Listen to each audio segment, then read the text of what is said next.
Olá, vamos a mais um momento de reflexão na Palavra de Deus.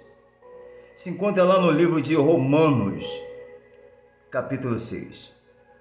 Diz assim a Palavra de Deus: a graça não nos deixa permanecer no pecado. Antes, livra-nos do poder do pecado. Versos 1. Que diremos, pois? Permaneceremos no pecado para que abunde a graça? De modo nenhum. Nós, que já morremos para o pecado, como viveremos ainda nele? Ou, porventura, ignorais que todos quanto fomos batizados em Cristo Jesus, fomos batizados na sua morte? Fomos, pois, sepultados com ele pelo batismo da morte, para que, como Cristo foi ressuscitado dentre os mortos, pela glória do Pai, assim andemos nós também em novidade de vida. Porque, se temos sido unidos a ele na semelhança da sua morte, certamente também o seremos na semelhança da sua ressurreição. Aqui a palavra afirma, meu irmão, minha irmã, que se sepultamos a nossa carne, a nossa vontade ou o pecado, junto com Cristo Jesus, morremos junto com ele a morte do pecado da cruz, certamente também ressuscitaremos, assim como ele também ressuscitou. Verso 7. Pois quem está morto está justificado do pecado. Quem está morto é quem não vive na prática do pecado. Pecador somos até a vinda do nosso Senhor. Mas viver na prática consciente do pecado, isso nos torna uma pessoa errônea, uma pessoa arbitrária, contrária à vontade de Deus. Versos 8. Ora, se já morremos com Cristo, cremos que também com ele viveremos, sabendo que, tendo Cristo ressurgido dentre os mortos, já não morre mais. A morte não mais tem domínio sobre ele. Bom, a morte não tem domínio sobre você que está nos ouvindo, sobre cada um de nós, quando aceitamos o sacrifício da cruz e procuramos fazer a vontade de Deus. A morte não tem mais domínio sobre a nossa vida. Podemos assim afirmar que nesse momento, nesse plano, somos eternos, porque o verdadeiro cristão ele jamais irá morrer. Ele vai descansar no Senhor para também com ele ressuscitar no nosso dia, no dia do Senhor, na nossa vida. Pois, versos 10, pois quanto a ter morrido, de uma vez por toda, morreu para o pecado, mas quanto a viver, vive para Cristo, vive para Deus. E assim, o verdadeiro cristão morreu para o pecado e hoje tem que viver a vida de Cristo, viver para Cristo e com Cristo, dando testemunho, procurando ser o melhor dentro da comunidade, dentro do trabalho, na família, em todos os lugares, sabendo que seremos perseguidos, caluniados, mal falados, mas mantermos na posição a mesma que Cristo manteve, sendo caluniado, mal falado, ou não é? Ele se manteve. Ele acreditou que, mesmo naquele momento em que aquele governador disse para ele, fala alguma coisa, se defenda, porque eu tenho poder para absorvê-lo, tenho poder para condená-lo ou não. Mesmo naquele momento, o nosso Senhor se manteve calado, porque ele sabia que ele não deveria de tentar de se justificar, porque o justo não se justifica, porque é justificado pelo Pai. E sabendo também que nenhum poder deste mundo pode condenar ou pode crucificar qualquer um de nós, se não for com o sentimento do Criador. Portanto, devemos de crer que Deus está presente em nossas vidas em todos os momentos, aonde quer que venhamos estar, o que possamos estar fazendo. Deus está conosco, nos protege, nos guarda, nos livra e, de certa forma, Ele zela por cada um de nós. Versos 11. Assim também vós considerai-vos como mortos para o pecado, mas vivo para Deus em Cristo Jesus. Não reine, portanto, o pecado em vosso corpo mortal, para obedecerdes às suas concupiscências. Aqui, ele fala, não deva reinar em nosso corpo, é aquilo que há pouco falamos, sobre dar continuidade ao pecado. Saber que aquilo é errado e continuar fazendo, continuar na prática do pecado. Ele diz, não reine, portanto, porque isso é uma forma de reinar o pecado. Se você sabe que aquilo que você está fazendo está errado, Deus te incomoda, o Espírito Santo te mostra que está errado, mas você continua fazendo, ele diz, o pecado em vosso corpo mortal, para obedecerdes às suas concupiscências, que nós não devemos deixar as concupiscências da nossa carne nos trazer a existência do pecado. Versos 13. Nem tampouco apresenteis os vossos membros ao pecado como instrumentos de iniquidade. O que é apresentar o nosso corpo como pecado?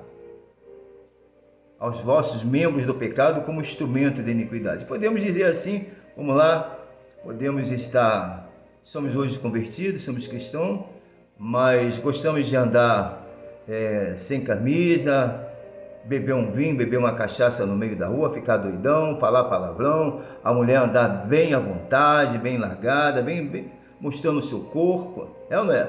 Então ele diz, nem tampouco apresenteis os vossos membros ao pecado com instrumento de iniquidade. O que é isso? Você, além de estar você mesmo ultrajando o seu corpo, que é o templo do Espírito Santo, você está fazendo as outras pessoas junto contigo pecar. Primeiro, as pessoas vão olhar para você e vão falar, ó, fulano de tal, olha a fulana de tal, olha o crente como é que está, olha o que ele está fazendo. Além de você pecar, você leva a outro em pecar. Então você coloca o seu corpo, o seu membro do seu corpo, como instrumento de iniquidade. Você chama a iniquidade para cima de você.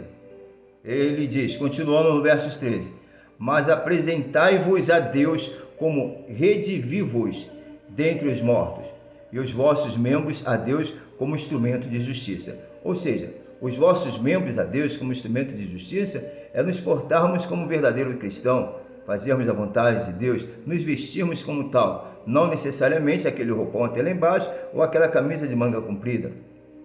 Isso não mostra, só mostra para muita gente que realmente é crente, mas para Deus não mostra nada, porque a verdadeira vestidura do homem está dentro da sua alma. Ele tem que se vestir dentro da sua alma. E quando entendemos que quando agradamos a Deus e quando servirmos ao Senhor e seguimos a Ele, com certeza o próprio Espírito nos incomoda naquilo que está errado.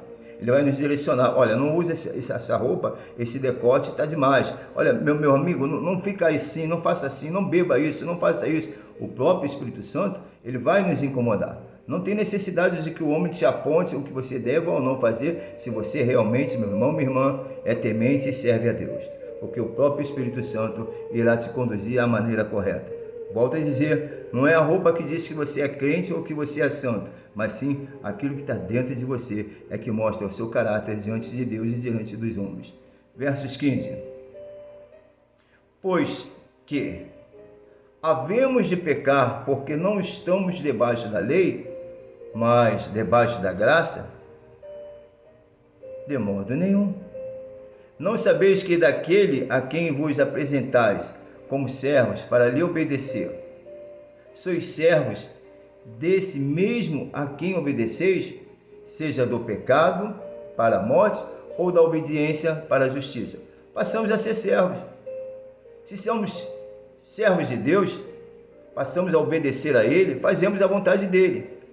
Se somos pecadores natos, ou seja, continuamos na prática do pecado, somos escravos do pecado, passamos a obedecer à carne mortal.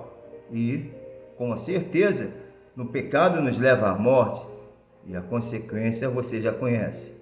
Versos 18. Libertos do pecado, foste feitos servos da justiça. Quando somos libertos do pecado, passamos a viver a justiça de Deus na nossa vida, a viver o Todo-Poderoso dentro de nós. Versos 19. Falo como homem, por causa da fraqueza da vossa carne. Pois, assim como apresentastes os vossos membros como servos da impureza e da iniquidade para a iniquidade, assim apresentai agora os vossos membros como servos da justiça para a santificação. Bom, Aqui no verso 19 fala algo que eu costumo falar muito sobre isso. As pessoas, por exemplo, eu já saí em escola de samba, saí em bloco, não tinha vergonha de sambar, não tinha vergonha de virar a madrugada, eu não tinha vergonha. Eu gostava daquilo que eu fazia, eu não tinha vergonha. Então, nós usávamos o nosso corpo para essa prática. Para quem fumava, quem cheirava, quem bebia, quem adulterava, quem matava, quem roubava, fazia com o maior prazer ou gostava do que fazia e não tinha vergonha do que fazia. Porém, quando se volta para Cristo, quando aceita o nosso Senhor, ele fica um pouco intimidado, a pessoa fica um pouco intimidada. A pessoa fica um pouco envergonhada em usar agora o seu corpo para falar do amor de Deus. Observe isso. Você vai ver que a própria palavra diz que os filhos das trevas são mais intrépidos do que os filhos da luz, exatamente por esse motivo. Eles não tinham vergonha de pronunciar, de proclamar o pecado, de mostrar o pecado, quando vivia na prática do pecado. Agora, quando larga o pecado, sepulta o pecado e vem para Cristo, muitas das vezes é tímido, é acanhado em proclamar o reino de Deus. Tem vergonha de falar e de ser zombado. É ou não é? As pessoas zombam. Tem vergonha, mas não tinha vergonha de fazer o que era errado. E meu irmão, minha irmã, devemos agora, você que é cristão convertido, usar o nosso corpo para a proclamação do Evangelho, para falar o que Deus fez na sua vida e que pode fazer na vida desse que está te ouvindo nesse momento. Versos 20. Porque quando eres servo do pecado, estavas livre em relação à justiça. Quando éramos servos do pecado, não tinha justiça nenhuma sobre a nossa vida. Então, estávamos no pecado, largados no pecado. E que fruto tinha, então, das coisas de que agora vos envergonhais? Qual era o fruto que você tinha?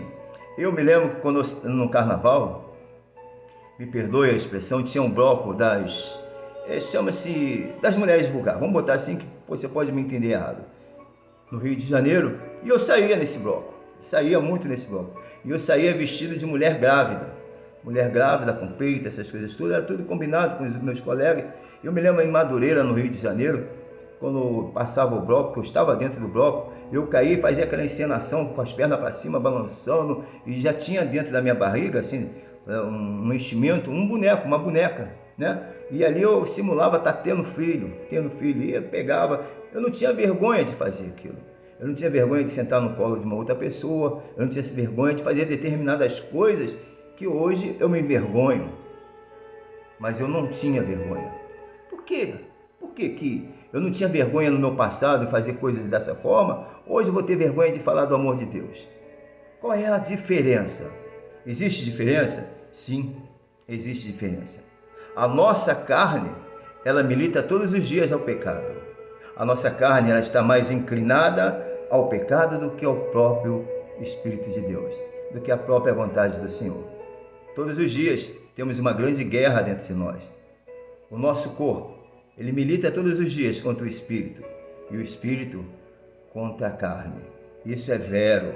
É uma realidade que temos que viver todos os dias e que temos que entender que temos que todos os dias matar a vontade da nossa carne, a vontade da nossa vontade, e deixar prevalecer a vontade do Criador, aquele que nos criou à sua imagem e semelhança para viver uma vida eterna de paz, amor e uma vida fiel a Ele. Versos 21. E que fruto tínhamos, então, das coisas? Qual era esse fruto que nós se envergonhava? Qual é o fruto? O fruto do pecado, o fruto do erro. Versos 22. Mas agora, libertos do pecado e feitos servos de Deus, tende o vosso fruto para a santificação e, por fim, a vida eterna. Qual é o fruto hoje seu, meu irmão, minha irmã, você que é convertido, você que é convertida, você que aceitou o Senhor Jesus? Qual é o seu fruto hoje? O seu fruto hoje é a vida eterna. O seu fruto hoje esse fruto que você dá hoje, que você gera hoje, é levar as pessoas também ao conhecimento da justiça, da paz e do amor que vem do trono de Deus. Você hoje é fruto do Espírito Santo, o qual proclama o reino e o evangelho do Senhor. Não podemos ter vergonha de falar do amor de Deus, não podemos ter vergonha de dizer o que Deus já fez e o que Ele faz na nossa vida. Ainda que as pessoas digam a você, o que você pode falar? Você não tem nada para falar. Sim, você tem. Tem um Deus rico e poderoso que está dentro de você. Não tenha medo de abrir a sua boca e proclamar o reino de Deus. Versos 23. Porque o salário do pecado é a morte, mas o dom gratuito de Deus é a vida eterna em Cristo Jesus, nosso Senhor. Deus nos dá a oportunidade, a vida eterna, não por merecimento, mas pela graça. Precisamos reconhecer que somos pecadores e que sem a graça nós não alcançaremos a vida eterna. Seremos condenados à morte eterna se continuarmos na prática do pecado. Portanto, meu irmão, minha irmã, você que nos ouve nesse momento, o que você faz da sua vida? Qual é o caminho? Qual é a direção? O que você tem buscado fazer para Deus, que entregou seu Filho por você? Você tem tido vergonha dele? Tem tido vergonha de falar do amor dele? Ele diz, aquele que se envergonhar de mim, eu também me envergonharei dele no reino de Deus. Pois bem, meu irmão, minha irmã, vamos pedir a Deus força para que possamos ter a intrepidez que tínhamos antes de conhecer o Senhor. Para que a palavra que diz que os filhos das trevas, os ímpios, são mais intrépidos do que nós cristãos. Vamos nos esforçar para que a maior parte nossa, dos cristãos tementes a Deus, venhamos ser intrépidos. Não tenhamos medo de falar, porque não tínhamos medo em fazer bobagem. Não tenhamos medo de viver a vida de Cristo em nossas vidas. Vamos orar? Aleluia. Ó Pai, querido, eterno e amado, em nome do Teu Filho amado, do nosso Senhor e Salvador Jesus Cristo, eu Te agradeço, Senhor, por mais esse dia que o Senhor me dá, meu Pai, para estar aqui podendo falar do Teu amor, da Tua palavra, da Tua vontade, para essa pessoa que nos ouve nesse momento. Obrigado, Senhor, por tudo que tenho, por tudo que sou, porque sei, meu Pai, que até aqui o Senhor me ajudou. Muito obrigado, ó Pai. Obrigado mesmo por esse novo dia que o Senhor fez para cada um de nós. Obrigado por essa pessoa que nos ouve, onde quer que ela se encontre, ela seja impactada e tocada pela Tua presença, pelo Teu Espírito. Ensina-nos, meu Pai, ensina-nos, Senhor, a cada dia mais a Te adorar, a Te servir. Obrigado por me deixar ser Tua boca, a boca do Senhor.